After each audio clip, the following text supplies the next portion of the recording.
जय श्री राधे कृष्णा साथियों। मैं भी कृष्णा ज्ञान सहारा चैनल में आपका स्वागत करती हूँ। कैसे हैं आप? आपके अच्छे स्वास्थ्य और सुखद जीवन की मंगल कामना करती हूँ। आपके और अपने इष्ट देवों को कोटि कोटि नमन करते हुए, बड़ों को प्रणाम करते हुए वीडियो प्रारंभ करते हैं। साथियों, आज हम बात करेंगे तुलसी की मंजरी की। आज की वीडियो बहुत महत्वपूर्ण है।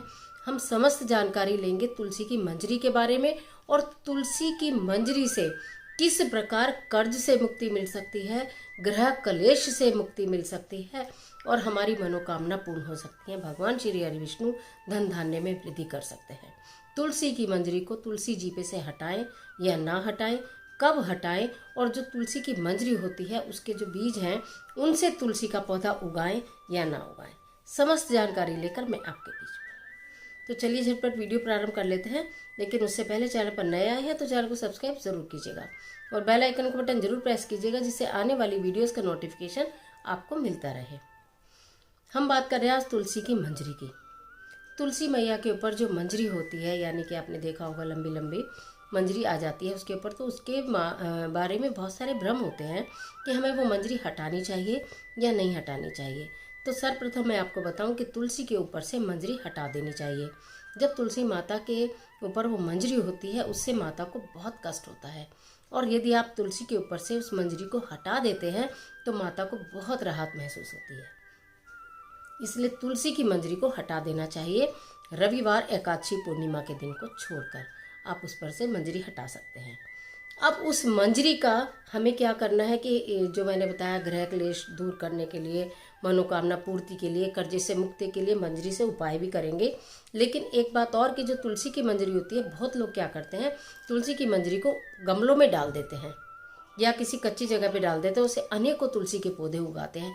आप यदि अपने हाथ से तुलसी की मंजरी को डालते हैं, अगर अपने आप गिरती है पौधे में तो कोई परेशानी नहीं, लेकिन आप अपने हाथ से डालते हैं कि इससे पौधे उगेंगे, तो आपको उसका विवाह करना होता है।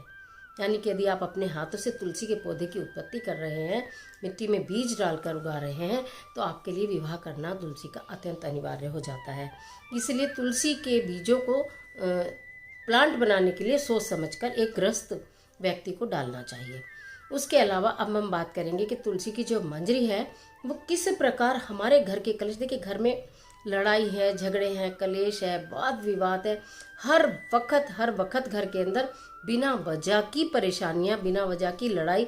कोई दिन ऐसा नहीं जाता कि घर में लड़ाई ना होती हो, प्रेम का नामो निशान नहीं है। तब आप क्या करें? तुलसी का पौधा सबके घर में है। और एक और बात बता दूं, बच्चों के बहुत सारे क्वेश्चंस आते हैं कि जिस पौधे की, तुलसी के पौधे की हम पूजा करते हैं उसमें से तुलसी पत्र तोड़ें या नहीं। तो मेरा आंसर है उसमें से तुलसी पत्र बिल्कुल भी नहीं तोड़ें। हमेशा अपने घर में आप 2 या 3 पौधे कितने भी रख सकते हैं अपने घर में, लेकिन जिस पौधे की आप नियमित पूजा करते हैं, उसमें जल देते हैं, उसमें दीप जलाते हैं, उस पे से पत्र ना तोड़ें। यदि वो झड़ जाते हैं कुछ पत्र, आप उन्हें ले सकते हो, लेकिन न तोड़ें और ना ही किसी को दें। लेकिन हाँ, जो दूसरा प्लांट है तुलसी का, जो कि एक औषधि भी है, अगर आप उसकी पूजा नहीं कर रहे हैं तो उसमें से आप अपने यूज़ के लिए तुलसी के पत्र तोड़ सकते हैं। अब बात कर रहे हैं मंजरी की। तो तुलसी की मंजरी क्या क्या काम करेगी, तो भी आपको बताया, गृह क्लेश, लड़ाई झगड़े, वाद विवाद। आपको क्या करना है, किसी भी दिन तुलसी की 5 मंजरी, क्योंकि जब तुलसी की मंजरी आपने देखा स्टिक के रूप में होती हैं, ठीक है, तो आपने उसमें से 5 तुलसी की मंजरी ले लेनी है और एक सफ़ेद कपड़े में बांधना है उनको।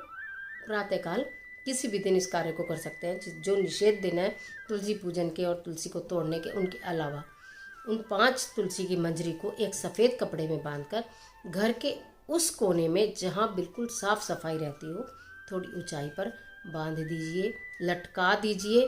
और अगर बांधना और लटकाना संभव ना हो तो रख दीजिए, जिससे किसी की दृष्टि ना पड़े। अब इससे क्या होगा, जब आपने तुलसी की मंजरी को सफ़ेद कपड़े में बांधकर घर के अंदर रखा, तो आपके घर से लड़ाई झगड़े, ग्रह क्लेश, वाद विवाद और कर्ज, यानी कि बिना वजह का सिर के ऊपर कर्ज, बहुत मेहनत करने पर भी पैसा पूरा ही नहीं पड़ता, वो सब समस्याओं का अंत हो जाएगा। यदि आपको ऐसा लगता है कि हमारी कोई मनोकामना है या हमारा व्यापार नहीं चल रहा, तो हर बृहस्पतिवार के दिन, यानी कि एवरी थर्सडे, आप तुलसी की एक मंजरी भगवान श्री हरि विष्णु को अर्पित करिए। भगवान जी के मंदिर में जाइए और एक तुलसी वो की मंजरी लेकर जाइए और भगवान श्री हरि विष्णु को अर्पित कीजिए। आप ये देखेंगे कि धन धान्य में वृद्धि होने लगी है, व्यापार में वृद्धि होने लगी है, कर्जा दूर होने लगा है।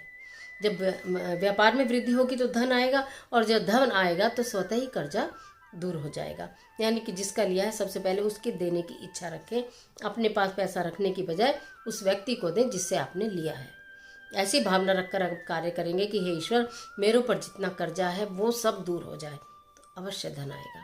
उसके अलावा यदि कोई विशेष मनोकामना है, विशेष ऐसी इच्छा है जो आपकी पूरी नहीं हो रही, बरसों हो गए हैं, एक लंबा समय हो गया है, आपकी वो इच्छा पूरी नहीं हो रही, तो 108 मंजरी, तुलसी की मंजरी का मतलब एक स्टिक, एक पूरा मंजरी जो होती है वो, उसकी 108 मंजरी की माला बनाकर भगवान श्री हरि विष्णु को पहना दीजिए किसी भी बृहस्पतिवार के दिन, यानी किसी भी वीरवार के दिन, अपनी मनोकामना कहते हुए। शुद्ध घी का दीपक तो आप जलाएंगे ही। आप क्या देखते हैं कि तुलसी की मंजरी किस प्रकार चमत्कार करती है, किस प्रकार आपके जीवन की परेशानियों को दूर करती है, किस प्रकार आपके घर के अंदर प्रेम पैदा होता है, किस प्रकार बेफालतू के लड़ाई झगड़े दूर होते हैं, बाहर के लोगों के साथ जो मनमुटाव है वो किस प्रकार दूर होता है। तुलसी की मंजरी इस प्रकार आपकी मदद करती है, और तुलसी मैया भी प्रसन्न होती हैं क्योंकि आपने उनके ऊपर से भार भी उतारा है। तो इस प्रकार तुलसी की मंजरी के जो मैंने आपको ये छोटे छोटे उपाय बताए हैं, ये देखने सुनने में आपको छोटे लग रहे हैं, लेकिन हैं बहुत ज़बरदस्त और हैं बहुत कारगर और हैं बहुत सटीक, निश्चित काम करते हैं। तो तुलसी की मंजरी के उपाय अवश्य कीजिएगा, और तुलसी की मंजरी के लिए जो सावधानी मैंने बताई है वो आप ज़रूर इस्तेमाल कीजिएगा, और उसके बाद आप देखिएगा कि आपके खुद ब खुद जो परेशानियां हैं वो दूर हुई हैं, और जो दैनिक जीवन था उनकी समस्याओं का अंत होने लगे। आशा करती हूँ वीडियो निश्चित आपके लिए बहुत महत्वपूर्ण साबित होगी। मिलती हूँ एक और उपयोगी वीडियो के साथ, तब तक हंसते रहिए, मुस्कुराते रहिए, अपना और अपने अपनों का ख्याल कीजिए। वीडियो अच्छी लगे तो लाइक कीजिए, जिसे चाहे उसे शेयर कीजिए, और कमेंट सेक्शन में जय तुलसी माँ लिखना बिल्कुल मत भूलिए। ईश्वर आपकी मदद करे।